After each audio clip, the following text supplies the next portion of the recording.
Hi everyone and a very good evening to all of you and you are most welcome to Selection Target। कैसे हैं आप सभी लोग और आप सभी का स्वागत है आपकी अपनी प्रैक्टिस क्लास में। तो चलिए जितने भी लोग लाइव हैं प्लीज़ कंफर्म कर दीजिएगा कि ऑडियो वीडियो क्लियर है या नहीं, फिर शुरू करते हैं आज का सेशन।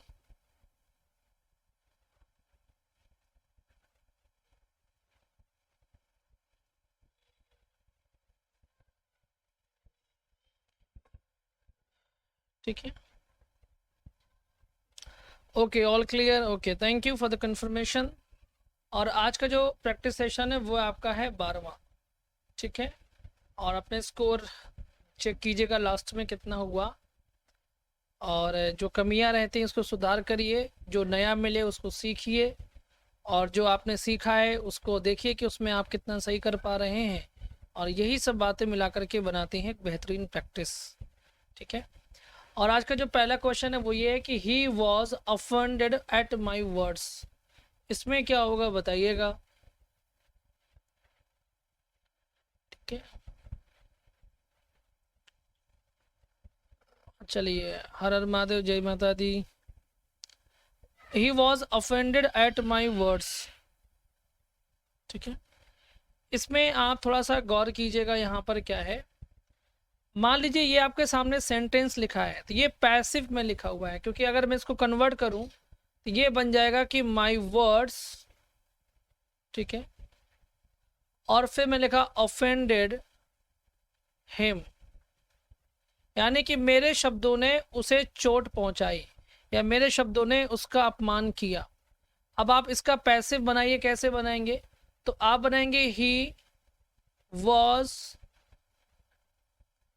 ऑफेंडेड, ठीक है। अब इसके साथ में एट प्रीपोजिशन लगता है, तो एट माई वर्ड्स, ठीक है।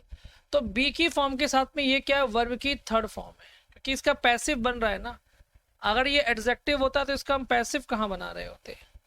तो ये जो आपका ऑफेंड वर्ड है यहाँ पर, वो आपका यहाँ पर वर्ब का काम कर रहा है, ठीक है। हाँ, वो अलग बात, जैसे मैंने कहा ही इज डिसअपॉइंटेड, ठीक है। तो डिसअपॉइंटेड में आपको दिख रहा, आपको ये लगेगा कि यहाँ पर तो बी की फॉर्म है ये, तो डिसअपॉइंटेड, जबकि यहाँ पर क्या है, एडजेक्टिव का काम कर रहा है, ठीक है। ये निराशा, और ये है अपमानित होना, अपमानित होना, और डिसअपॉइंटेड मतलब निराश, ठीक है। तो जहाँ पर नानी ने होता है वो वर्ब होती है, और जहाँ पर ऐसा नानी ने नहीं होता है वो वर्ब नहीं होता है, और वो ईडी की फॉर्म एडजेक्टिव भी हो जाती है। सो फिलहाल यहाँ पर ए ऑप्शन इज, मतलब ए हो जाएगा वर्ब, ठीक है। Question number 2, never mock at the poverty of others. Others का पार्ट ऑफ स्पीच क्या होगा बताइएगा, ठीक है।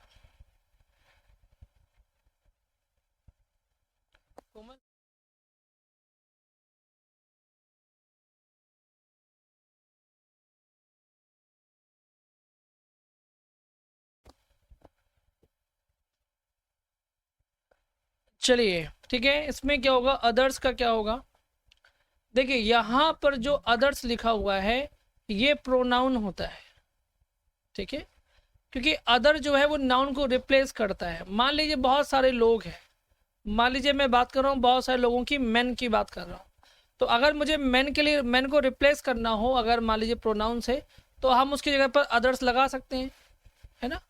अदर्स मतलब अन्य लोग, यानी कि जितने भी हम लोगों की बात कर रहे हैं, ये आदमी हो सकते हैं, लेडीज हो सकते हैं, कोई भी हो सकता है। तो अदर्स क्या होता है बेटा, प्रोनाउन होता है। So B option is absolutely correct हो जाएगा। अब आप कंफ्यूज इस बात से हुए होंगे कि अदर में गुरुजी एस लगा हुआ है, जबकि एस तो जो होता है वो तो नाउन में लगता है, ये आपके दिमाग में हो सकता है बैठा हो।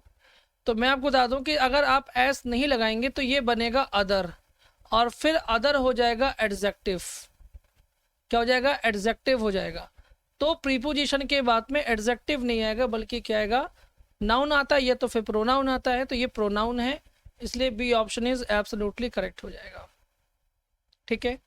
चलिए, हाँ जैसे योर्स होता है, योर्स, ये भी प्रोनाउन होता है, हिज जो होता है ना, ये आपका पोजेसिव एडजेक्टिव भी होता है और प्रोनाउन का काम भी करता है।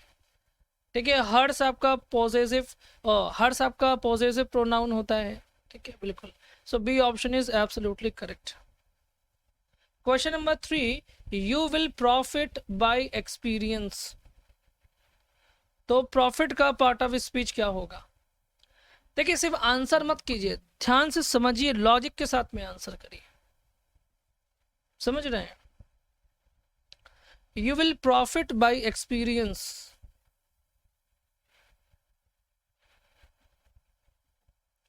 देखिए, इसमें तो बहुत ही सिंपल सा कॉन्सेप्ट है ना। अब इसमें जैसे जो लोग ए आंसर कर रहे हैं वो बिल्कुल गलत है। क्यों गलत है? कारण समझिए। विल क्या होता है ये समझना जरूरी है, इसी के लिए बहुत ज़रूरी है कि आप डिटेल कॉन्सेप्ट पढ़ें, आपको पढ़ना चाहिए एक बार कम से कम। ठीक है, बाकी आप सीख प्रैक्टिस से भी सकते हैं जितना हो सकता है। देखिए, विल जो होता है बेटा, वो आपका होता है मॉडल वर्ब, और मॉडल वर्ब अपने साथ में लेता है वर्ब की फर्स्ट फॉर्म लेता है। और अगर ये मॉडल है तो फिर इसके साथ में वर्ब की फर्स्ट फॉर्म आएगी ही आएगी, क्योंकि जो मॉडल वर्ब होता है वो आपका हेल्पिंग वर्ब होता है। क्या होता है? हेल्पिंग वर्ब होता है, जिसको हम ऑक्सिलरी वर्ब भी कहते हैं। ठीक है, तो अगर यहाँ पर आपका हेल्पिंग वर्ब है तो मेन वर्ब जरूर होगा। तो फिर मेन वर्ब कहाँ है? ये तो आपका हो गया प्रीपोजिशन, ये आपका हो गया नाउन, तो यही फिर आपका बचेगा मेन वर्ब। तो इसलिए प्रॉफिट जो होगा वो आपका वर्ब हो जाएगा। D option is correct. ठीक है, प्रॉफिट मतलब लाभ कमाना। प्रॉफिट नाउन भी होता है, प्रॉफिट वर्ब भी होता है। जब नाउन होता है तो उसका मतलब होता है लाभ, और जब वर्ब होता है तो उसका मतलब होता है लाभ कमाना। यहाँ बात हो रही लाभ कमाने की। ठीक है, चलिए क्वेश्चन नंबर 4 का क्या होगा बताइएगा।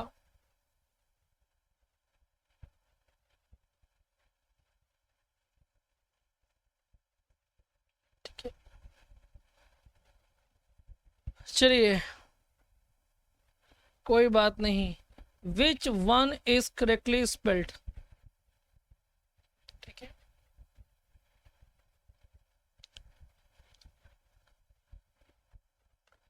इसमें हाँ सी ऑप्शन कर रहे हैं, बिल्कुल सही जवाब।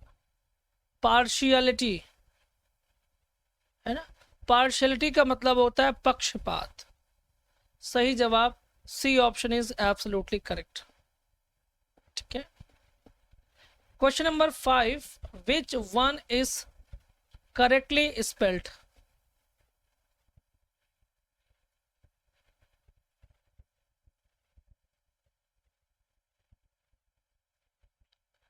अभी ये वाला वर्ड शायद पब्लिक के क्लास में आया था, है ना।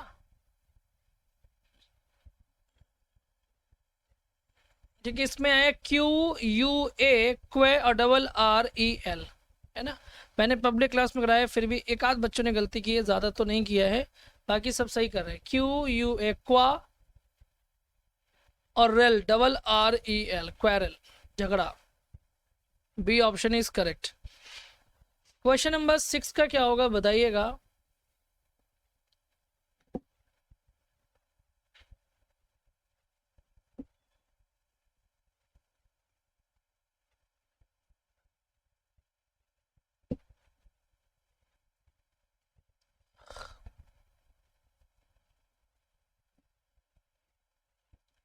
कंपेल्ड की स्पेलिंग जो होगी वो आपकी डी ऑप्शन होगी, बिल्कुल सही जवाब। COMPELLED, compelled. ठीक है, कंपेल्ड का मतलब होता है मजबूर। ठीक है, क्या होता है? मजबूर होता है, कंपेल करना, किसी को मजबूर करना। So D option is absolutely correct हो जाएगा। ठीक है, हाँ कंपेल तो होता है, ये वर्ड ही सिखाया गया है कंपेल। अब इसी में कंपेल्ड है तो डबल एल कर दिया, ईडी कर दिया। डबल एल इसलिए किया क्योंकि जो आपका कॉन्सोनेंट है उसके पहले एक वॉवेल दिया हुआ है, इस वजह से। D option is correct. Question number 7, you must revise your answer sheet again.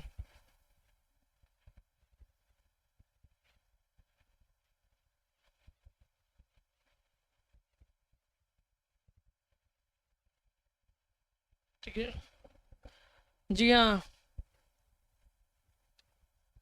अब देखिएगा यहाँ पर लिखा हुआ है कि you must revise your answer sheet again. Revise का मतलब ही होता है कि किसी चीज़ को दोबारा दोहराना, या किसी चीज़ को दोहराना कह सकते हैं आप। तो अगेन का यहाँ पर यूज़ करना क्या है, सुपरफ्लुअस है, ठीक है, या इसी को एक वर्ड बोलते हैं रिडंडेंट है, ठीक है, क्योंकि रिडंडेंट का मतलब होता है एक्स्ट्रा। तो यहाँ पर क्या होगा आपका, अगेन को हटाएंगे, सी ऑप्शन आपका सही हो जाएगा, याद रखिएगा, ठीक है। चलिए question number 8,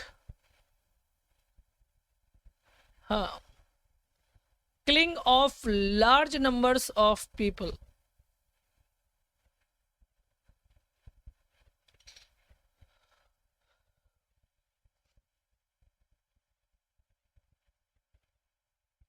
killing of large numbers of people, इसमें क्या होगा बताइएगा।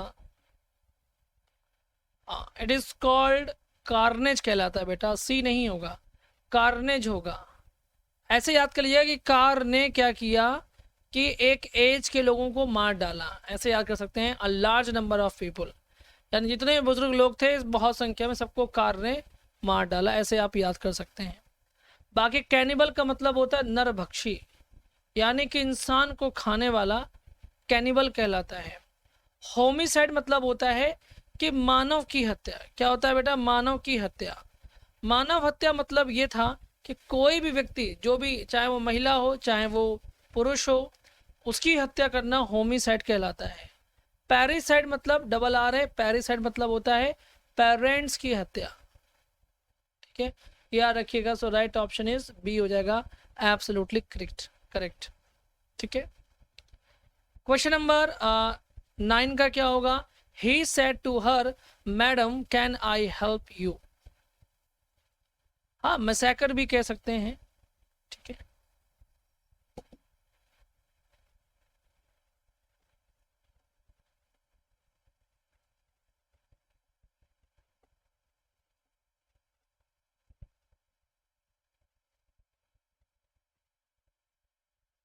ठीक है, बस मसैकर में ये हो जाएगा कि उसमें इंसान मारे गए हों चाहे जानवर मारे गए हों, कोई फ़र्क नहीं पड़ता है, मसैकर में ये होता है। और होमिसाइड, कार्नेज में इंसानों की हत्या, ही मतलब नरसंहार जिसको बोलते हैं, ठीक है।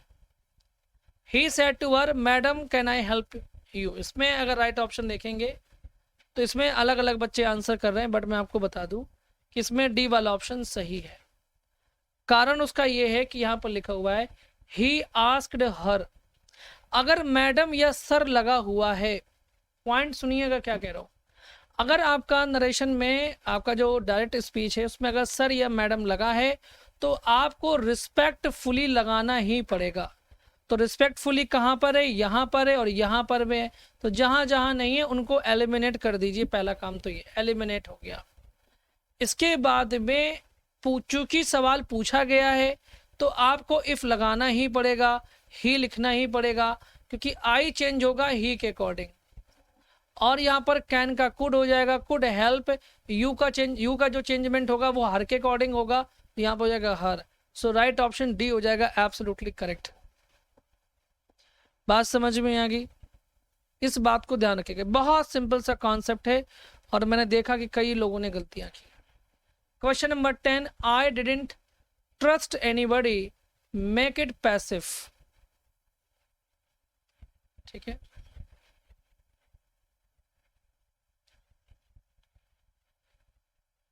हाँ, रिस्पेक्टफुल लिखना भी गलत है, क्योंकि आप आस्क्ड है ना, कि आस्क्ड के लिए आया हुआ है ना, तो आस्क्ड डायनेमिक वर्ब है तो रिस्पेक्टफुली आएगा ना, एडवर्ब आएगा, ठीक है।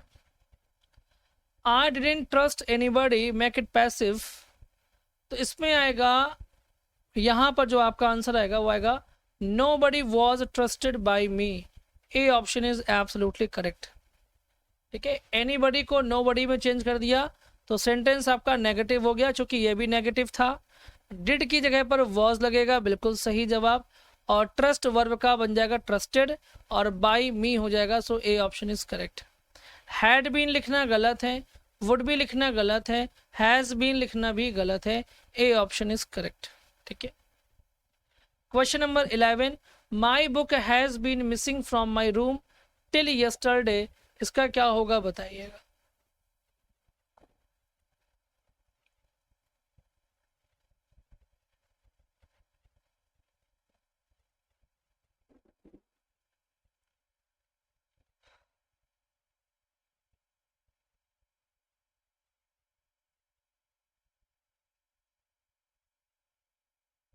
ठीक है, अब आपको पता है कि यहाँ पर ये आपका सेंटेंस कैसा है, has been missing, present perfect continuous का है, और इसमें टाइम के पहले दो ही चीज़ें लगती हैं, या तो फॉर या तो सिंस, और कुछ नहीं लगता है।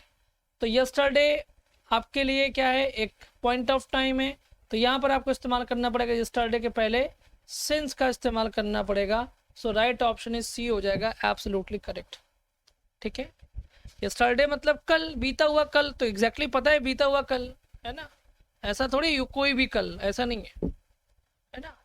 चलिए question number 12, within a few minutes the factory was engulfed flames.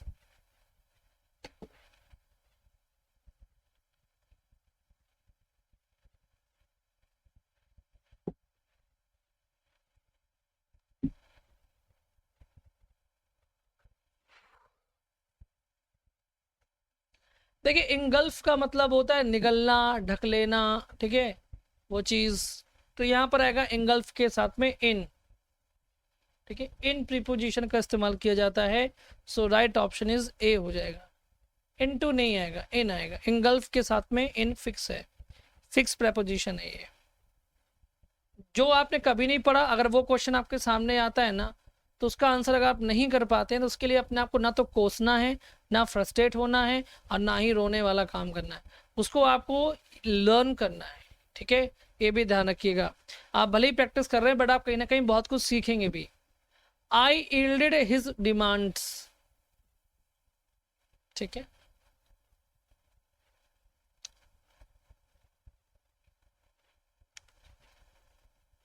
I yielded his demands. ठीक है, यस, यील्डेड का मतलब होता है समर्पण कर देना। ठीक है, आपने पढ़ा होगा, यूलिसिस में भी पढ़ा होगा, नॉट टू यील्ड, इसके साथ में आपको लगाना होता है टू प्रीपोजिशन, कि I yielded to his demands, कि मैं उसके डिमांड के सामने झुक गया। So to option is correct, B यहाँ पर सही हो जाएगा। ठीक है, okay. Question number 14, to take someone for a ride, ये आपका ईडीएम है, इस ईडीएम का क्या मतलब होगा बताइएगा। ठीक है, प्रैक्टिस सेट में 80 ज़्यादा नहीं हो रहे हैं तो करिए, 80 ज़्यादा नहीं हो रहा तो करिए बेटा, देखिए कहाँ कमी आ रही है। ठीक है, ये तो पता चलता होगा ना कि किस टॉपिक में कमी आ रही है। ठीक है, उस चीज़ को इम्प्रूव कीजिए तो आपका ये नंबर बढ़ेगा आगे चल के। To take someone for a ride, इसमें आएगा टू डिसीव समवन, किसी को धोखा देना। C option is absolutely correct, है ना। किसी को धोखा देना हो तो क्या होता है, चलो भाई राइड पे ले चलते हैं तुमको, पर वहीं पर उसको बेचारे को टपका डाला, है ना। तो वैसे to take someone for ride means to deceive someone. C option is absolutely correct हो जाएगा। ठीक है, question number 15, whom have you invited, passive बनाइए, कैसे बनेगा।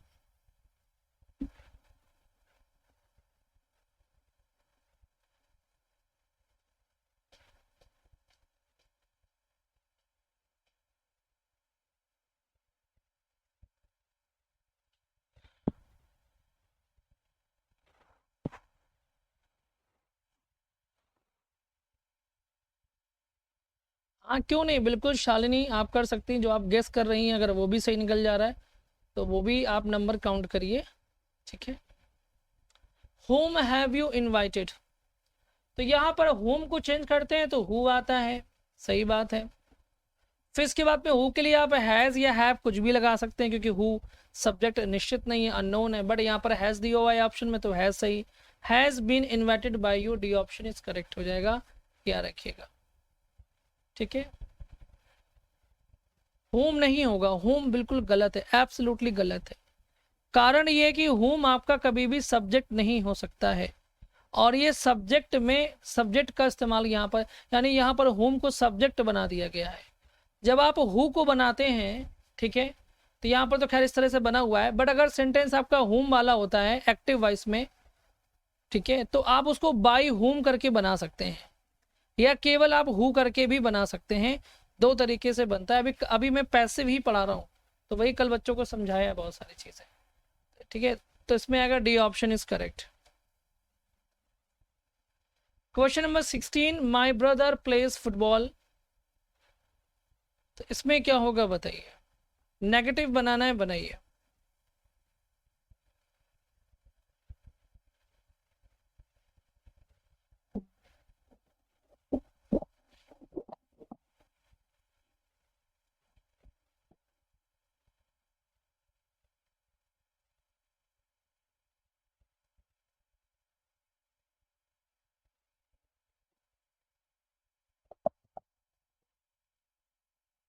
ठीक है, तो इसमें आएगा आपका my brother does not fail to play football, C option is absolutely correct.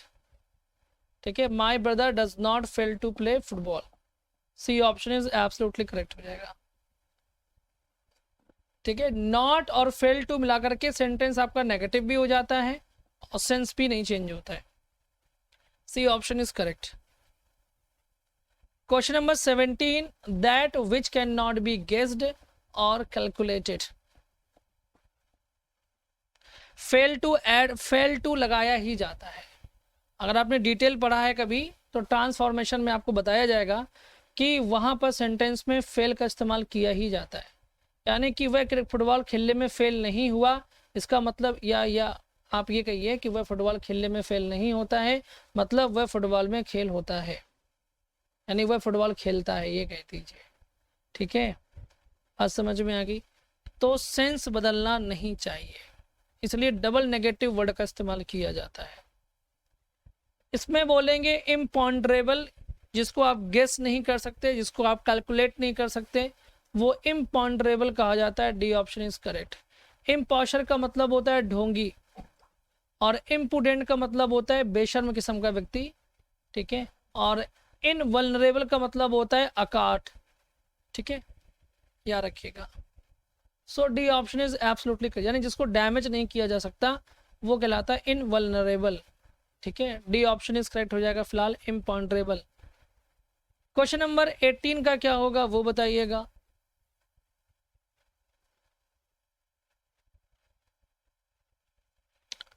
More than 2 thieves have caught red handed,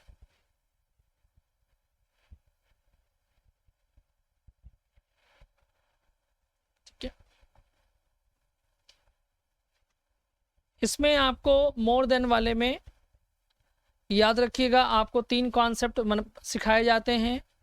वो 3 कॉन्सेप्ट आपके ये होते हैं कि अगर मोर देन 1 करके कुछ है तो आपकी वर्ब आएगी सिंगुलर, मोर देन 2 करके है या ज़्यादा है तो वर्ब आएगी प्लूरल, जैसे कि यहाँ पर है 2 thieves, तो यहाँ पर हैव लिखा हुआ है तो हैव तो ठीक है, ठीक है, लेकिन पैसिव में बनेगा वो मैं आपको बात की बात बताऊंगा। बट पहले मोर वाला कॉन्सेप्ट एक और देखिए। अगर मोर के बाद में कोई नाउन आया, जैसे मोर मैन देन 1, तो यहाँ पर वर्ब आएगी आपकी प्लूरल। 2 कंडीशन में प्लूरल आता है, अगर मोर के बाद में नाउन आ जाए तो मोर के बाद जो नाउन आएगा वो प्लूरल ही आएगा, तो आपका वर्ब आएगी प्लूरल। देन के बाद में ज़्यादा हो जाए तो भी प्लूरल, और अगर मोर के बाद में कोई नाउन नहीं है और देन के बाद में 1 है तो आपका वर्ब आएगी सिंगुलर वर्ब, याद रखिएगा। दूसरी बात यहाँ पर यह है कि यहाँ पर चोर को पकड़ा गया है, तो चोर को पकड़ने का काम किया गया, तो पकड़ा गया किसको, चोर को। पकड़ा गया है किसको, चोर को। तो एक्शन क्या हो रहा है, रिसीव हो रहा है, क्योंकि जब एक्शन यहाँ जाता है तो ट्रांसफर होता है, जब यहाँ जाता है तो रिसीव होता है, और जब रिसीव होता है तो हमें पैसिव का इस्तेमाल करना चाहिए। तो यहाँ पर बीन लगाइए, हैव बीन कॉट। ठीक है, यहाँ लगेगा बीन और आपका आंसर सही हो जाएगा बी, एब्सोल्युटली करेक्ट। ठीक है, बात समझ में आ गया। Question number 19, the examination starts time,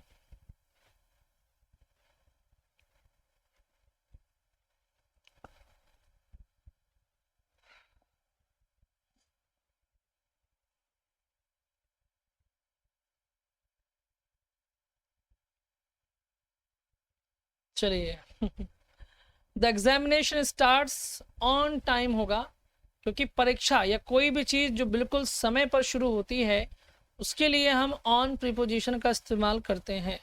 so on याद रखिएगा, बी ऑप्शन इज करेक्ट। यानी जिसका टाइम फिक्स हो, जैसे एग्जाम हो रहा है तो उसका कोई ना कोई टाइम फिक्स होगा, है ना। ट्रेन चलती है उसका कोई ना कोई टाइम फिक्स होगा, बस चलती है बस का कोई ना कोई एग्जाम टाइम फिक्स होगा। तो जहाँ पर टाइम फिक्स होता है वहाँ ऑन लगाइएगा, ठीक है। सो आपका आंसर आएगा ऑन। अगर यहाँ पर नंबर दिया हो, जैसे 10 AM दिया हो या 2 PM दिया हो या 6 AM या CM कुछ भी दिया हो, AM PM कुछ भी, तो आपको तब आपको एट लगाना चाहिए, ठीक है। अगर वो सेंटेंस आपका परफेक्ट या परफेक्ट कॉन्टिन्यूअस में नहीं है तो। कंडीशंस बहुत सारी होती है बेटा, अब सारी कंडीशन तो नहीं दिमाग में एकदम से, मतलब एकदम से नहीं सारी बता सकते, आप दिमाग में नहीं बैठा पाओगे, इसलिए मैं आपको जितना ज़रूरी है आपके काम के लिए उतना मैं आपको ज़रूर बताता हूँ। She couldn't the fact that he had lied to her parents, इसमें क्या होगा बताइएगा।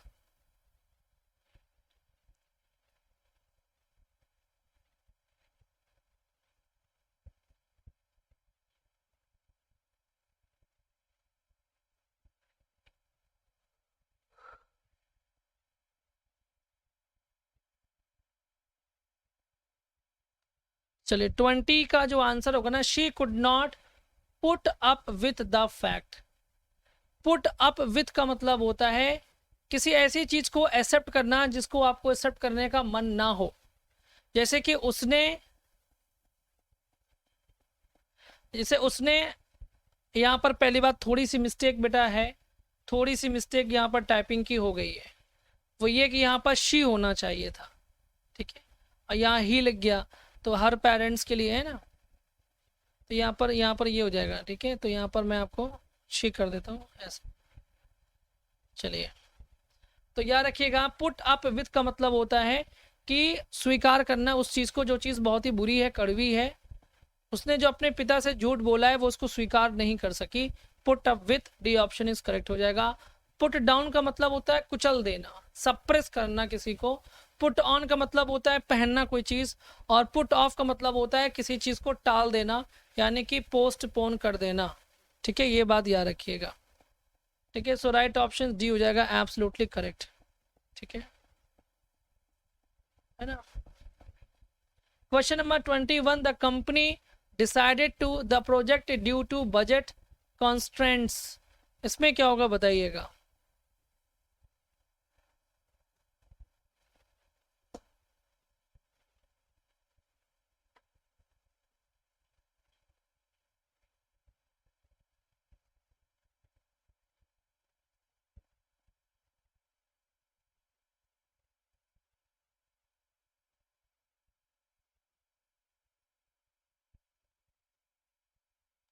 चलिए, द कंपनी डिसाइडेड टू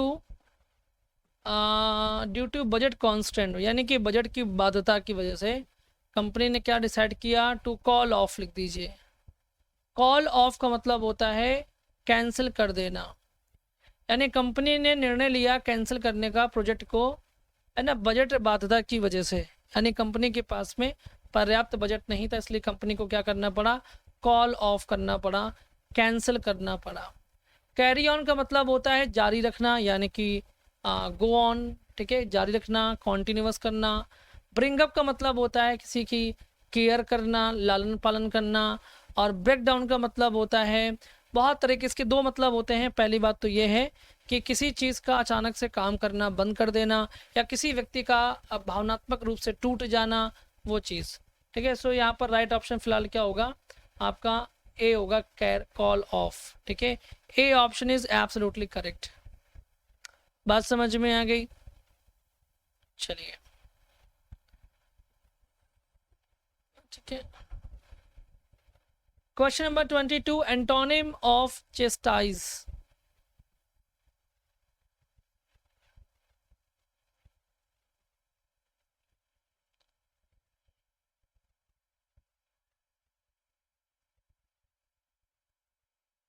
है ना, चेस्टाइज का मतलब होता है निंदा करना, ठीक है।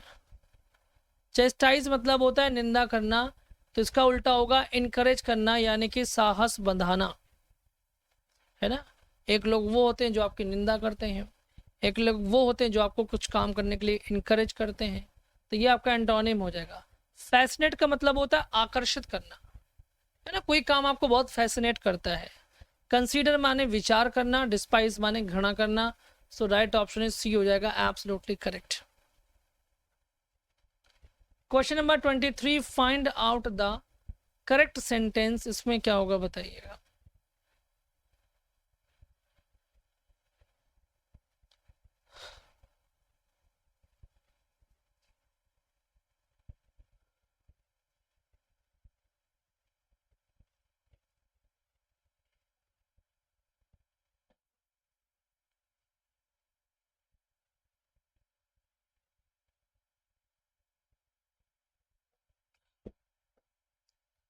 ठीक है, यहाँ पर आएगा एंटर्ड इन, तो इन यहाँ पर लिखना गलत है, आपको पता है।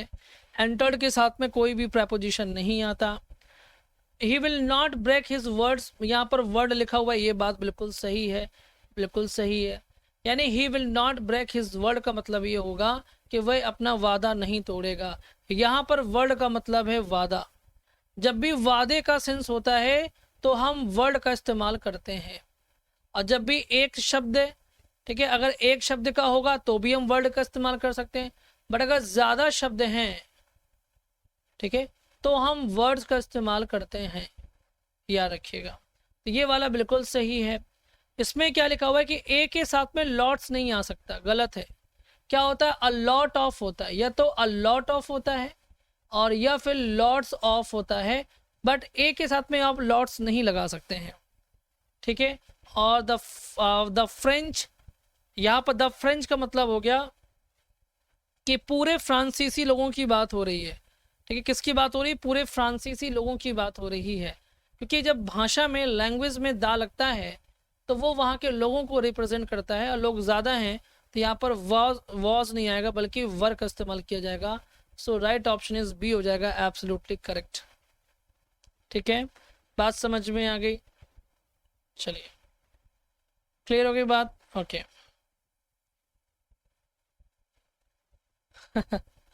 सब कुछ ठीक है, दिमाग तो नहीं उड़ रहा है किसी का।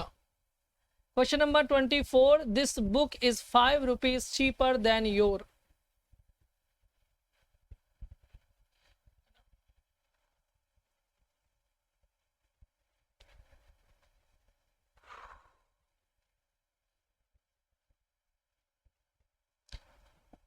अच्छा अभी तक नहीं, चलिए बढ़िया, very good. This book is 5 rupees cheaper than your. देखिए आपको पता है कि यहाँ पर योर नहीं आएगा, क्योंकि योर एक पॉजेसिव एडजेक्टिव है, और पॉजेसिव एडजेक्टिव का इस्तेमाल तभी किया जाएगा उसके बाद में जब कोई नाउन दिया हो। तो अगर हम नाउन लिखेंगे तो यहाँ पर हमको बुक की जगह पर यहाँ पर योर बुक लिखना पड़ेगा। तो बुक और बुक क्या हो जाएंगे कि एक ही सेंटेंस में दो, मतलब एक ही नाउन 2 बार रिपीट हो जाएंगे। इसलिए हम चाहें तो लिख सकते हैं ये भी, बट एक वीक एरर माना जाता है, बट सही भी माना जा सकता है। और या तो फिर हम इसके ऊपर लिख देंगे योर्स, क्या लिख देंगे, योर्स लिख देंगे। सो यहाँ पर लिख दीजिए योर्स, और आपका C option is absolutely correct. ठीक है, बात समझ में आ गई। सेंटेंस 5 रुपए का है, लेकिन नुकसान आपका बहुत कर देगा। लेकिन आपने सही किया, एकदम सही आंसर दिया है। ठीक है, question number 25, Devendra needs not come here as it is getting dark. That of yours क्यों लिखेंगे, ये भी तो सोचिए। दैट ऑफ योर्स क्यों लिखा जाएगा, है ना, नाउन ऑफ नाउन नहीं है ना वहां पे। ऐसा तब करते जब नाउन ऑफ नाउन होता है ना। बट मैंने लिखा हुआ है दिस बुक, तो ये यहाँ पर नाउन ऑफ नाउन का स्ट्रक्चर कहाँ है, तो फिर नाउन ऑफ नाउन नहीं है, तो फिर नहीं लिखना है। ठीक है, Devendra needs not come here as it is getting dark. देखिए मैं आपको बता दूं कि यहाँ पर आपको पता है कि देवेंद्र आपका सब्जेक्ट है। नीड के साथ में जब भी नॉट आएगा तो ये आपका हेल्पिंग वर्ब माना जाएगा, एंड हेल्पिंग वर्ब के साथ में हम कभी भी एस नहीं लगाते हैं। कोई भी हेल्पिंग वर्ब हो एक्स वाई जेड, है ना। अब इस को मत बोल दीजिएगा क्योंकि इसमें तो एस होता ही होता है। और हैज़ भी मत बोल दीजिए क्योंकि हैज़ में तो एस पहले से ही होता है। एडिशनल हमको कुछ भी यूज़ नहीं करना है हेल्पिंग वर्ब के साथ में, तो यहाँ से एस हटेगा और ये आपका ए ऑप्शन इज एब्सोल्युटली करेक्ट हो जाएगा। ठीक है, बात समझ में आ गई? ठीक है, ये बात ध्यान रखिएगा। Question number 26, use mask as a precaution corona virus.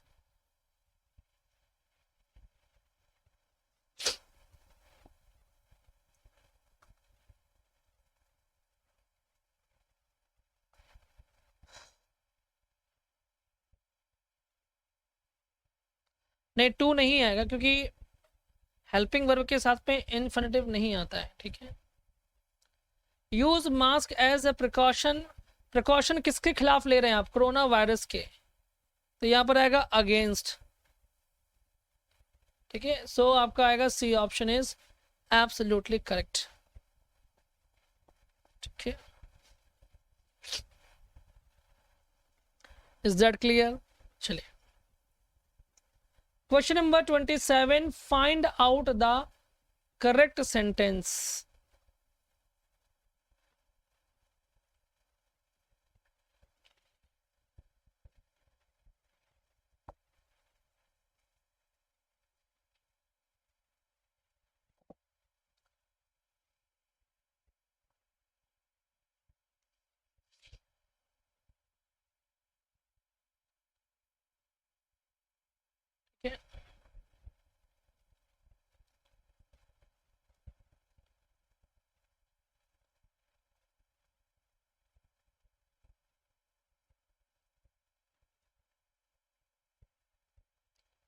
Twenty seven में आंसर आ रहा है आपका, कौन सा करेक्ट है? डी ऑप्शन कर रहे हैं। कुछ बच्चों ने मिस्टेक भी की है, बट कोई बात नहीं, मैं आपको बताता हूं। पहली बात तो ए कैसे हो सकता है? नो वन नोज हु आपका यहाँ पर ये है, तो हु के कंजंक्शन का काम कर रहा है, तो फिर यहाँ पर इज ही कैसे हो जाएगा? यहाँ पर आपको लिखना पड़ेगा ही इज लिखना पड़ेगा। ठीक है, बात समझ में आ गया? दूसरा चीज, क्योंकि क्वेश्चन मार्क नहीं है ना, क्वेश्चन नहीं पूछ रहा है। द मैन अटैक्ड ऑन, तो अटैक जब आपका काम करता है वर्ब की तरह, तो हम कोई भी प्रीपोजिशन नहीं लगाते।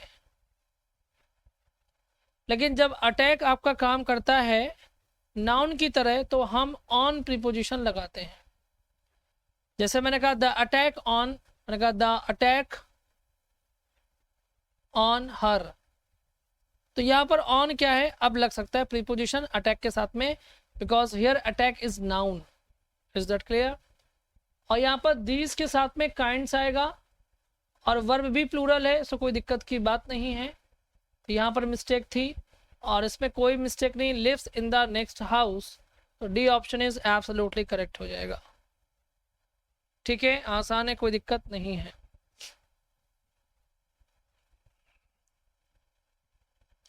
Question number 28, an accomplice is a partner इन,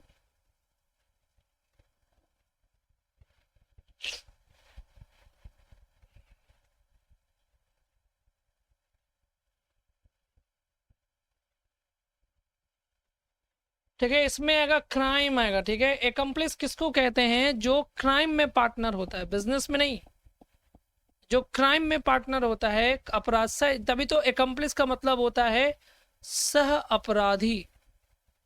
तो अपराधी तभी कहा जाएगा ना जब वो क्राइम में साथ में होगा, है ना? तो B option is absolutely correct. Is that clear?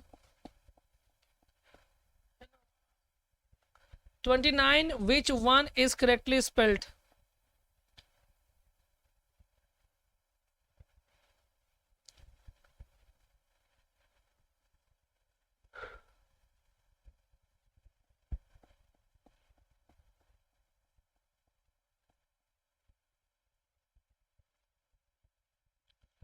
देखिए, रिलीजियस की जो स्पेलिंग है, हाँ, RELIGIOUS, रिलीजियस, तो ये आपका ए ऑप्शन इज एब्सोल्युटली करेक्ट। यहाँ ई नहीं होगा, यहाँ ई नहीं होगा, और यहाँ तो दो जगह आई है मिस्टेक। ठीक है, तो राइट ऑप्शन इज आपका हो जाएगा नहीं सॉरी, दो जगह मिस्ट, आई का मतलब ये नहीं है, यहाँ पर ओ नहीं लिखा हुआ है, ये मिस्टेक है, आई तो लग सकता है, कोई दिक्कत नहीं है। सो राइट ऑप्शन इज ए हो जाएगा एब्सोल्युटली करेक्ट। ठीक है, बात समझ में आ गई। चलिए answer the question number 30। Elbow room, इसका ये ईडीएम में इसका क्या मतलब होता है बताइएगा।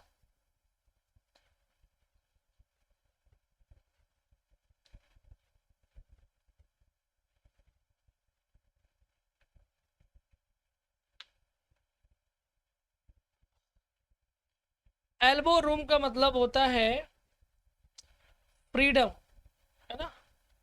यानी कि जब हम काम कर रहे हो तो हमारी जो ये एल्बो है, कोहनी है, वो कहीं टकराए नहीं, हमें इतनी फ्रीडम मिलनी चाहिए।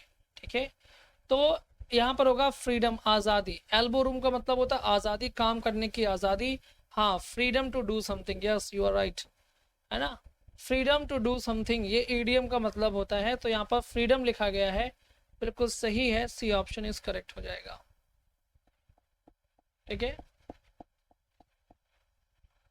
स्पेस नहीं होगा, गलत है, नहीं होगा तो उसमें क्या है भाई। एल्बो रूम समझाने के लिए ये बोला जाता है कि स्पेस होना चाहिए, ताकि हाथ हम अपने फ्री होकर काम कर सकें, बट उसका रियल मीनिंग तो यही है ना एल्बो रूम का। तो जो ईडीएम का मतलब होगा वही तो चुनेंगे ना। तो मतलब है कि फ्रीडम टू डू समथिंग, तो फ्रीडम की बात हो रही तो फ्रीडम लगाइए ना, इसमें स्पेस क्यों लगाएंगे हम, ये भी तो लॉजिक है। ठीक है, सो सी ऑप्शन इज करेक्ट, जो मीनिंग होगी वही लिखा जाता है। Question number 31, which one is correctly punctuated.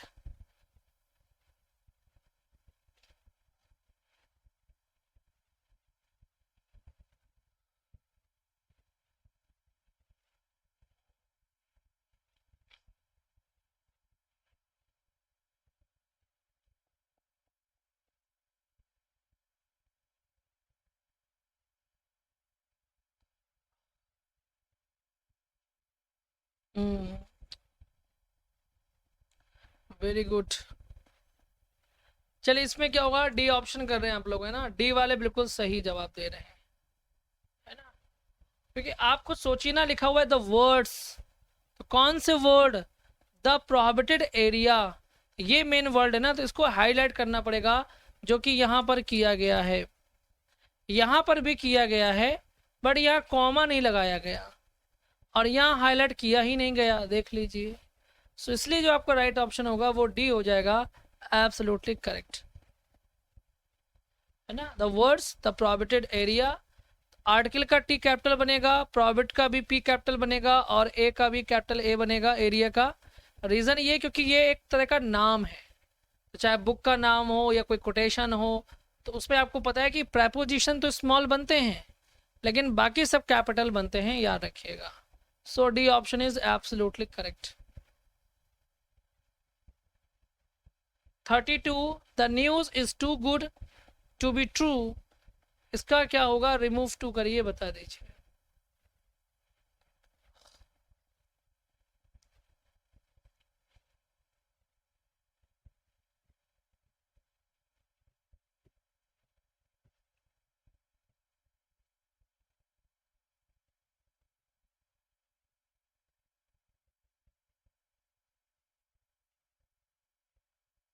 इसमें हाँ चलिए, अच्छा है कि अब की बार आप में से किसी ने भी इसमें गलती नहीं की, वेरी गुड, अच्छा लगा देख करके। नहीं, बहुत सारे बच्चे तो गलतियां ही नहीं ख़त्म कर रहे हैं इसकी। अब ये जो टू है इस जगह पे सो लगाना होगा, और यहाँ पर जो टू है इस जगह पर आपको लिखना पड़ेगा दैट। ठीक है, जो आपका कंजंक्शन होता है वो दैट, और न्यूज़ के लिए आपको लिखना पड़ेगा इट, और आपको कैन नॉट नेगेटिव लिखना पड़ेगा, कैन नॉट और बी ट्रू, तो ऐसा केवल बी वाले ऑप्शन में है, so that it can not be true. ठीक है, very good. 33, which one is grammatically correct.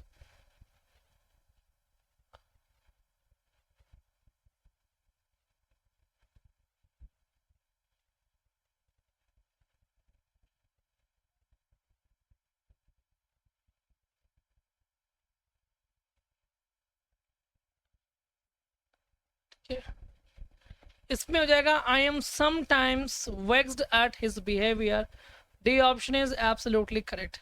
Vex मतलब होता है चिड़चिड़ाना, गुस्सा करना, तो मैंने तो वैसे भी पहले भी बहुत पढ़ाया था आपको, वैक्स मतलब एट होता है, मतलब वैक्स मतलब नाराज होना, गुस्सा होना, चिड़चिड़ाना, एंग्री, तो एट आपको लगाना पड़ेगा, याद रखिएगा।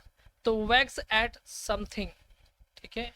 So D option is correct, है ना। हाँ,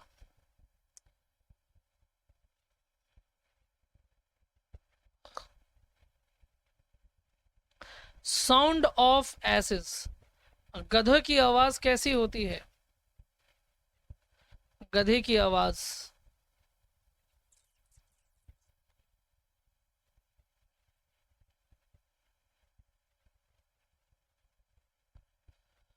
ठीक है, गधे की आवाज होती है ब्रे, है ना, भे भे करता है गधा, ठीक है।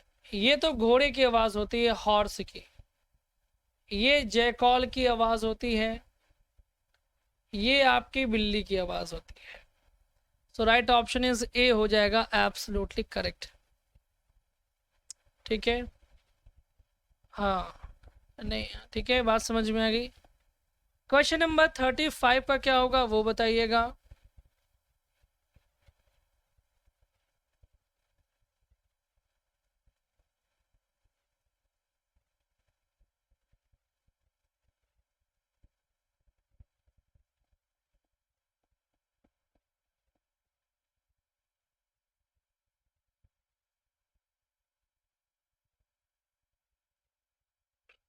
चलिए, इसमें क्या आएगा? B option is absolutely correct, जो बी कर रहे हैं बिल्कुल सही कर रहे हैं। कॉटेज, CORTEGE, कॉटेज, TEGE, शव यात्रा, ठीक है, क्या हो जाएगी? शव यात्रा हो जाएगी, इसको याद रखिएगा।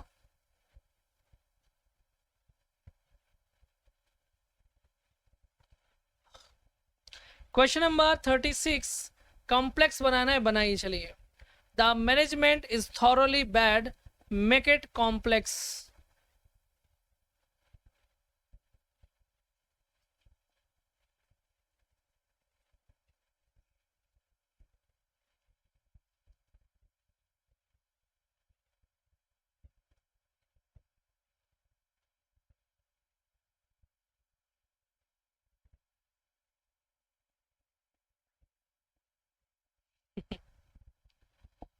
चलिए धुरंधरों मेरे, क्या कर रहे हैं आप लोग? ए आंसर लगाने से पहले ये भी तो सोच लीजिए कि चाहे एज हो, चाहे सो एज हो, है ना।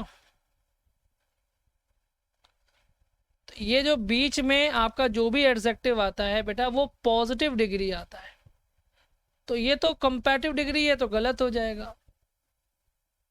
अब सो एज हम लगा नहीं सकते क्योंकि सेंटेंस नेगेटिव नहीं है।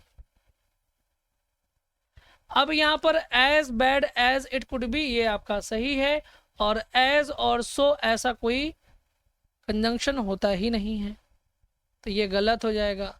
तो आपका आंसर होगा सी वाला। जिस दिन आप ऐसे एक एक ऑप्शन पर ऐसे तर्क करने लग जाएंगे, लॉजिक ढूंढने लग जाएंगे, उस दिन आपका आंसर बिल्कुल सही होने लग जाएगा, है ना। जल्दीबाजी में बस ABCD चुनना है, बहुत लोगों के दिमाग में तो यही रहता होगा कि ABCD तो चुनना है, कौन सी बड़ी बात है। तो ऐसा मत करिए, थोड़ा सा समय दिया कीजिए, सोचा कीजिए क्या सीखा है आपने, क्या पढ़ा है आपने। एंटोनिम ऑफ एट्रोशियस,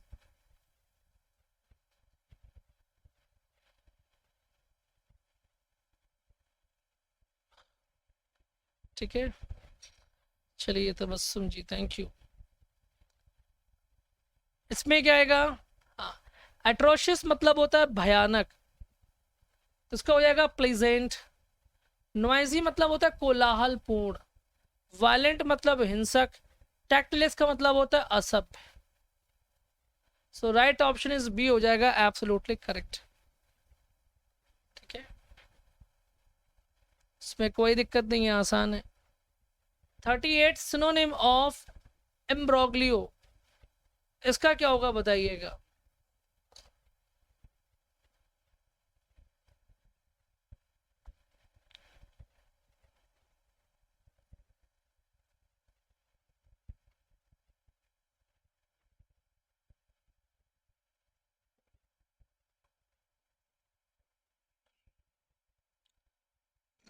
इम्ब्रोग्लियो का मतलब होता है दुविधा। इसकी ट्रिक भी मैंने आपको बताई थी, है ना, कि यार आई एम मतलब मेरे, मान लीजिए ब्रो और ग्लियो, यानी यार मेरे भाई ने गाली दे दी, है ना, तो अब दुविधा में हूँ कि क्या करूँ, छोड़ दूँ कि, है ना, पीट दूँ, ऐसे कुछ भी सोच लीजिएगा। तो इम्ब्रोग्लियो कि ब्रो ने यार गाली दे दी, अब दुविधा में हूँ कि क्या करूँ उसके साथ में, है ना, भाई तो अपना है वो चीज़। तो ये हो जाएगा आपका डिलेमा। डिलेमा की स्पेलिंग में DIL, एक ही एल कर दीजिएगा। मैंने एक बार दो बाय मिस्टेक 2 L बता दिए थे, है ना, ठीक है, तो ये बाय मिस्टेक हो गया होगा। तो आपको डिलेमा में एक ही बेटा एल लिखना है, ठीक है, एक ही एल। दिल लिख दीजिए, दिल, और दिल के बाद में एम्मा, है ना, दिल और एम्मा, dilemma. So B option is correct हो जाएगा। यूबिक्विटस का मतलब होता है अंतर्निहित, इमानेंट का मतलब होता है अंतर्निहित, ये दोनों सेम है ना। अंतर्निहित मतलब जो सर्वव्यापी हैं, और इनफ्रीक्वेंट का मतलब होता है कभी कभी घटित होने वाला, ठीक है। So B option is absolutely correct हो जाएगा। इनफ्रीक्वेंट मतलब कभी कभी घटित होने वाला।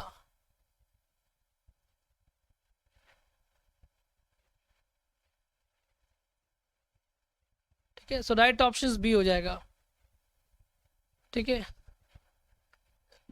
हाँ बिल्कुल Shaliba, good. What is flinch?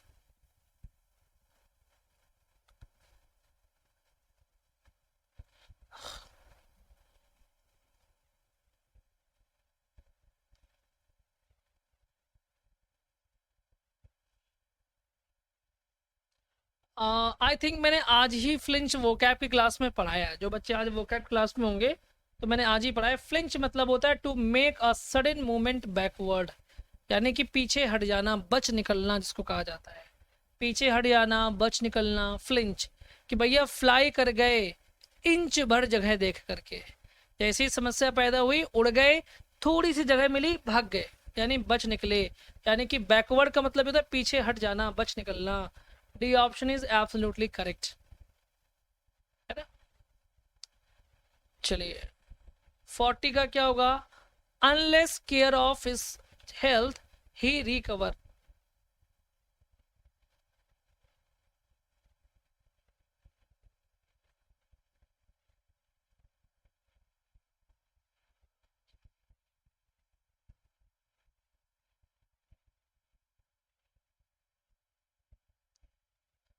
चलिए ठीक है, अनलेस के साथ में आपको पता है कि हम क्या यूज करते हैं, ठीक है। सिंपल प्रेजेंट टेंस यूज करेंगे तो यहां पर सिंपल फ्यूचर आएगा।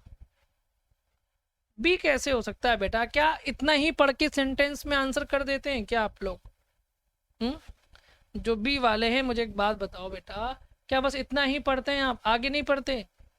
और आगे पढ़ते हैं तो इतना तो पता चल जाता होगा ना कि ये सिंपल प्रेजेंट है, तो फिर यहाँ पर पास्ट टेंस कैसे हो सकता है? ये गलती इतनी भी क्या जल्दी है भैया, है? ठीक है, सो आंसर होगा सी सही। हाँ, अभी खान सर होते तो डंडा से कूटते पकड़ के, पता है आपको, लठ चलाते हैं वो। ये भी नहीं देखते कि लड़की है कि लड़का, किस उम्र का है, ये भी नहीं देखते, बहुत लठ चलाते, मैंने सुना है। चलिए बच गए आप, मेरे यहाँ पढ़ रहे हैं, लठ नहीं पड़ा। ओके यू मे लीव, है ना। एक टीचर और वीडियो वायरल हो रहे थे, वो भी लठ चला रहे थे बच्चों को। वो बच्चे शायद हाई स्कूल के या 12th के होंगे, है ना। अपने को क्या है ना, मारने पे विश्वास नहीं है ना, है ना, मारने पे नहीं है। चलिए इसको ध्यान से पढ़िए और आंसर करिएगा।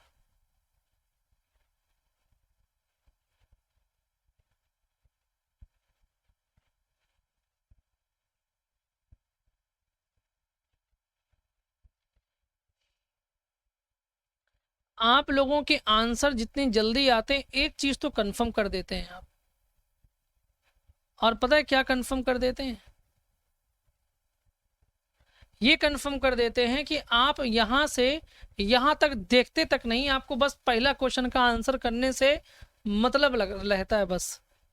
तो कोई बात नहीं, यहाँ तो आप गलत भी कर लेंगे तो ओ नो यस ओ सॉरी वो करके आप बच जाओगे। लेकिन अगर एग्ज़ाम में भी आपने यही लबरापंती करी ना, तो वहाँ फिर ओ नो यस नहीं चलेगा, फिर आई दैया फूट गए करम ये चलेगा, है ना। तो ये तो पकड़ में आ गई बात, क्योंकि मैं रोज बोलता हूँ कि यहाँ से यहाँ एक बार देख लिया कीजिए ताकि आपको मालूम चल जाए। चलिए आप यहाँ ईजिली कर ले जाएंगे, कोई बात नहीं, लेकिन एग्ज़ाम का जो प्रेशर होगा ना वो दिमाग के पुर्जे खोल देगा। खैर चलिए कोई बात नहीं, नहीं समझ में आती तो बहुत अच्छी बात है, फिर आपकी इच्छा, है ना। ह्यूमन सिविलाइजेशन, जो मानव सभ्यता है, has always bean shaped by innovation.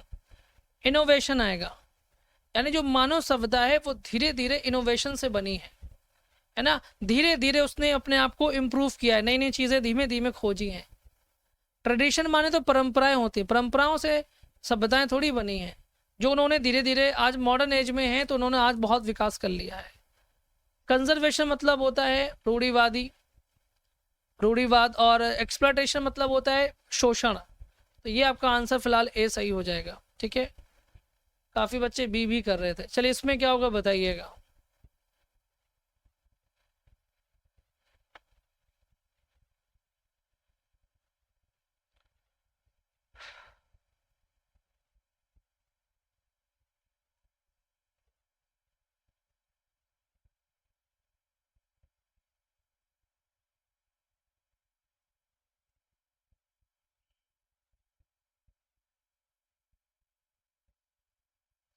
चलिए इसमें आंसर कर रहे हैं अब, ओके।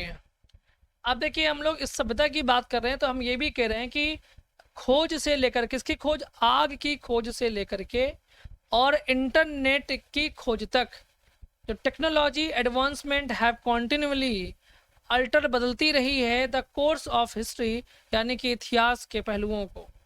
हाउएवर, हालांकि, विथ प्रोग्रेस कम, ठीक है। इसके बाद में क्या आता है कि with the progress come consequences. Consequences का मतलब होता है परिणाम, क्योंकि प्रोग्रेस का मतलब तो वही होता है जो इम्प्रूवमेंट का मतलब होता है। तो इसमें और इसमें कोई फ़र्क थोड़ी रह गया भाई, प्रोग्रेस मतलब इम्प्रूवमेंट। तो कॉन्सिक्वेंसेस होगा कि जो प्रोग्रेस हुई है उसके जो परिणाम निकले हैं उनकी बात यहाँ पर हो रही है, ठीक है। जो प्रोग्रेस के साथ में जो परिणाम निकले हैं उनकी बात हो रही है। कॉन्सिक्वेंसेस का मतलब होता है परिणाम होता है, ठीक है। So B option is absolutely correct हो जाएगा। एडवांसमेंट मतलब प्रोन्नत टाइप का, प्रोन्नत मतलब जो डेवलप्ड है वो चीज़। फिलहाल आंसर दीजिए क्वेश्चन नंबर 3 का। The rapid pace of development in recent decades has led to concerns about its long term. क्या होगा इसका आंसर बताइए।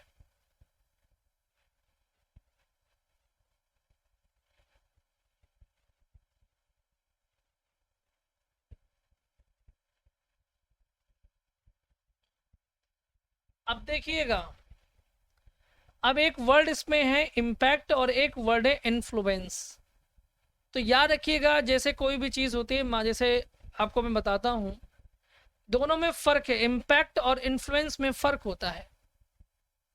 जैसे इन्वायरमेंट, इन्फ्लुएंस का मतलब होता है कि हम किसी की गुणवत्ता से जब प्रभावित होते हैं उसको इन्फ्लुएंस कहा जाता है। लेकिन यहाँ पर वो चीज़ नहीं है, यहाँ पर ये कहा जा रहा है कि जो रैपिड पेस ऑफ डेवलपमेंट है, यानी कि जो विकास की तीव्र गति है पिछले कुछ दशकों में, उसने चिंता बढ़ा दी है about its long term impact, यानी इसके प्रभाव की चिंता, जो प्रभाव पड़ेगा किस पर, एनवायरनमेंट पर और सोसाइटी पर। तो यहाँ पर आएगा इम्पैक्ट, ठीक है। सोसाइटी पर इम्पैक्ट पड़ेगा, सोसाइटी आपसे प्रभावित होकर नाचेगी गाएगी नहीं, ठीक है, या इन्वायरमेंट आपसे प्रभावित नहीं हो रहा है।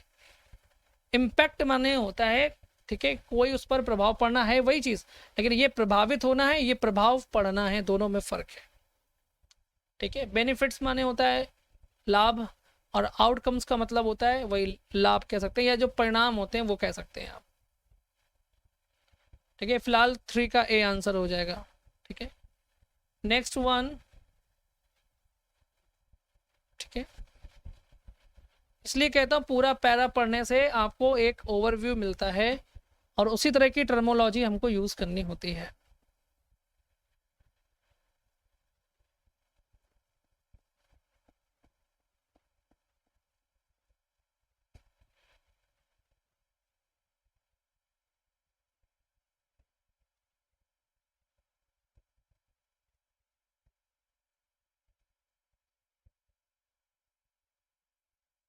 ठीक है, लिखा हुआ कि as we stand on the brink of क्या, ग्राउंड ब्रेकिंग यानी कि जमीन तोड़ने नहीं, टेक्नोलॉजिकल नहीं, इनसिग्निफिकेंट माने होते हैं टेक्नोलॉजिकल मतलब तकनीकी नहीं, और अमहत्वपूर्ण नहीं, और रेवोल्यूशनरी ब्रेक थ्रूज, है ना, जो रेवोल्यूशनरी मतलब क्रांतिकारी जो परिवर्तन है,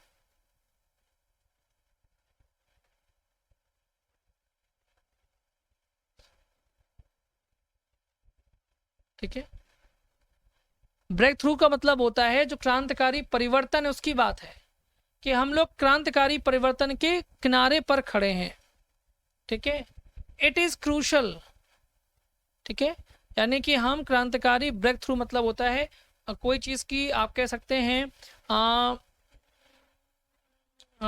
डिस्कवरी टाइप में, इवेंट डिस्कवरी कह सकते हैं, ठीक है, याद रखिए। क्वेश्चन नंबर 5 का आंसर दीजिएगा, क्रांतिकारी डिस्कवरी के हम एज पर खड़े हैं, किनारे पर खड़े हैं, ये मतलब है। It is navigate these challenges, navigate मतलब दिशा देना, हाँ उपलब्धि कह सकते हैं,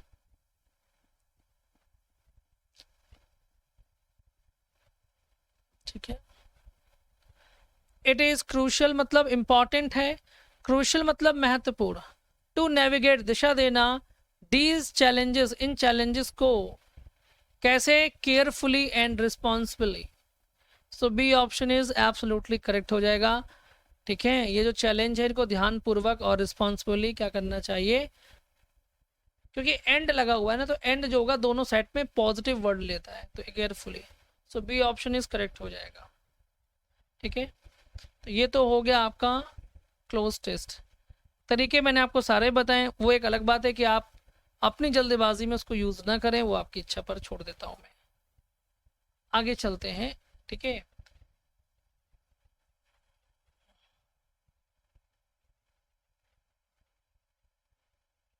मेरे पीछे लिखा हुआ है रिकमेंडेड लिखा हुआ है, ठीक है, एक ही पेज का है, हाँ एक ही पेज का है, चलिए।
चलिए, तो यहाँ तक जिसका ना हुआ हो बेटा बता दीजिएगा।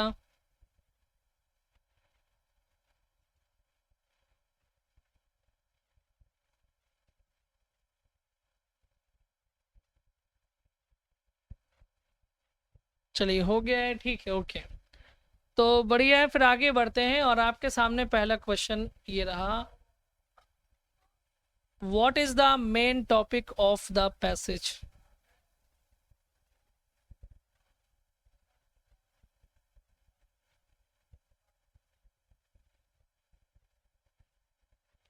तो पैसेज का जो मेन टॉपिक है वो है इम्पोर्टेंस ऑफ एक्सरसाइज, है ना, एक्सरसाइज पर बातचीत हो रही है। अब उसमें भी आप स्ट्रेस कैसे हो सकता है, साफ साफ टॉपिक की बात हो रही है एक्सरसाइज, ठीक है। तो यहाँ पर एक्सरसाइज यहाँ पर लिखा हुआ है इम्पोर्टेंस ऑफ एक्सरसाइज, है ना। देखिए पैसेज करते समय आपको इस बात का ध्यान रखना है कि भावनाओं में बह करके आंसर नहीं करेंगे कोई भी व्यक्ति। जो पैसेज का आपका थीम होगा या जो भी पैसेज में लिखा हो, गलत भी लिखा हो तब भी गलत ही करिए, लेकिन पैसेज में आपको वही करना है। अगर वो पैसेज में लिख के दे रहा है कि भैया चांद जो सूर्य है वो पश्चिम से निकलता है और उसी पर उन्होंने पैसेज बना दिया, तो आप भी पश्चिम लिखिए, फिर पूरा मत लिखिएगा, ठीक है, ये चीज़ मेरा कहना है बस। According to the passage, what are some benefits of exercise, है ना। उसने एक्चुअली में क्या ना टॉपिक का नाम पूछा था, ठीक है। एक्सरसाइज के क्या बेनिफिट्स हैं, है ना। Strengthening bones and improving mental health, ये बात सही है। जो लोग एक्सरसाइज करते हैं हड्डियां तो मजबूत होती ही हैं, दिमागी मजबूती भी आती है। Enhancing flexibility and reducing cholesterol levels, तो सही है, बॉडी में फ्लेक्सिबिलिटी आती है, लचीलापन आता है, और जो कोलेस्ट्रॉल होता है जिससे कि हार्ट अटैक पड़ते हैं वो भी कम होता है। Boosting mood and managing weight, mood भी अच्छा हो जाता है और वेट भी आपका मैनेज हो जाता है। इट मीन्स कि ऑल ऑफ द अबव यहाँ पर सही है, ठीक है, ऑल वाला यहाँ पर आंसर करेक्ट है। How does exercise contribute to the reducing the risk of chronic disease,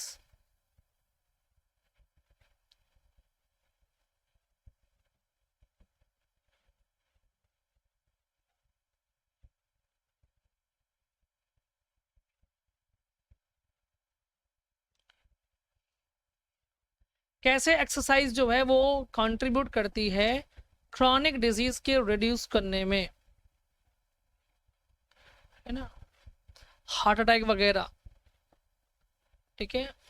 तो यहाँ पर आएगा बाय इम्प्रूविंग कार्डियोवास्कुलर हेल्थ, यानी कि जो भी आपकी क्षमता है, ताकत है दिल से जुड़ी हुई, उन सबको वो मजबूत बनाता है। जो मसल्स होती हैं वो सब मजबूत बनेंगी तो आपको क्रॉनिक डिजीज़ नहीं हो। क्रॉनिक डिजीज़ इज़ लाइक, आप ये कह सकते हैं जैसे दिल की बीमारियां जो होती है ना,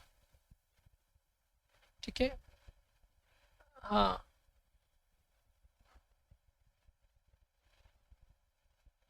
ठीक है। चलिए आंसर द क्वेश्चन नंबर 49, इसका क्या होगा।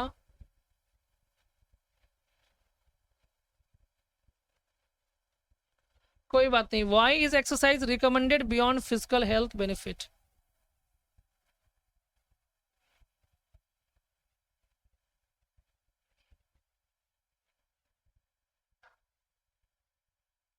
है ना।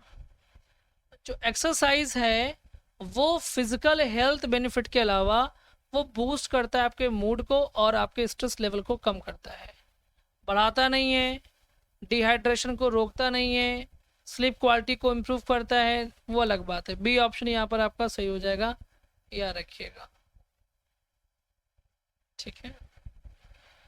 Answer the question number 50, what is chronic disease.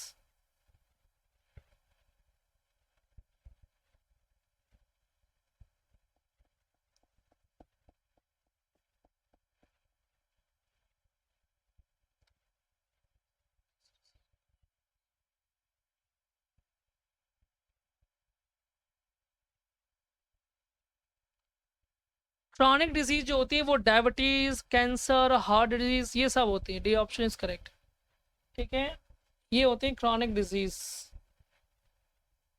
Diabetes भी, कैंसर, हार्ट डिजीज, इन सबको मिलाकर के बनता है all of these. D option is absolutely correct. आज का पैरा इजी था, तो रोज आपको टफ नहीं मिलेगा ना, कभी इजी कभी टफ, हर तरह के मिलेंगे, ठीक है। क्योंकि रोज बनाने हैं, रोज कहाँ से आएंगे पैरा, ये भी सोचना, इतने तो कहीं मौजूद भी नहीं है, ठीक है।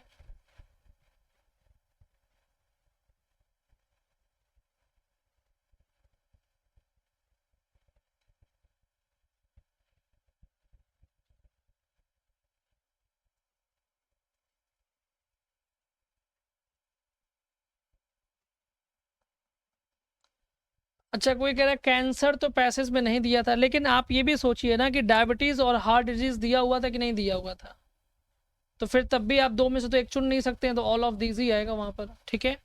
भाई पैसेज में क्या है ना कि पैसेज में तो ये तो दिया हुआ है ना बेटा, डायबिटीज और हार्ट डिजीज, ये दो तो दिया हुआ है ना, तो दो तो आप चुन नहीं सकते हैं, तो आपको ऑल ऑफ दीज लगाना पड़ेगा। और वैसे भी क्रॉनिक डिजीज में ये भी आता है, ठीक है। तो अगर आपको एक की जानकारी नहीं है, पैसेज में नहीं दिया गया है, तो कोई बात नहीं, बट ये दो तो दिए गए हैं ना, तो दो के लिए ऑप्शन बोथ वाला नहीं है। अगर बोथ वाला होता तो आप बोथ वाला लगाते हैं, बट ऑल ऑफ है तो ऑल ऑफ लगाना पड़ेगा इन दोनों को दिखाने के लिए, ठीक है। हाँ, आपकी जो क्लास है वो 12 तारीख को, याद रखिएगा, 12 अक्टूबर को ऑफ रहेगी, संडे को भी ऑफ रहेगी, ठीक है। क्यों? क्योंकि देखिए 12 को तो वैसे भी दशहरा है, जाहिर सी बात है शाम को हम लोग सब लोग चले जाते हैं, हमारे घर के पास में मेला लगता है।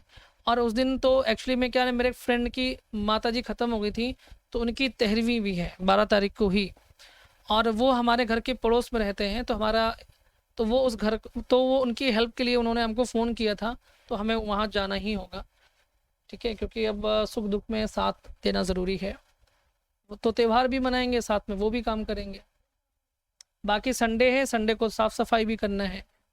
नहीं, कल की छुट्टी नहीं करें। कल की छुट्टी करने का क्या लॉजिक है बताइए? अच्छा, शाम को पढ़ाना है, ठीक है, तो शाम को पढ़ा लेंगे, है ना। ऐसा है ना कि सब बच्चे एग्री नहीं करते ना, सब बच्चे बोल दें कि छुट्टी कर दीजिए, कर देंगे। अब एक दो बच्चे के लिए कहने पे छुट्टी करेंगे तो मामला गड़बड़ हो जाएगा ना, है ना, तो फिर गड़बड़ हो जाएगा ना। चलिए, हाँ कल नहीं करना है, देखिए, है ना, कल देखिए बच्चे मना कर रहे हैं, कल नहीं करिएगा।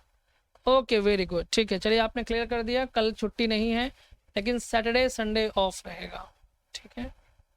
चलिए, बाकी पीडीएफ मैं आपको दे दूंगा, और आज के लिए बस इतना ही है। अपना ख्याल रखिए, अपनी फैमिली का, और मुलाकात होगी ग्रामर वालों से 7:30, बाकी लोगों से मुलाकात होगी कल। आज के लिए बस इतना ही, बाय बाय, टेक केयर, नमस्कार, जय हिंद, गुड नाइट।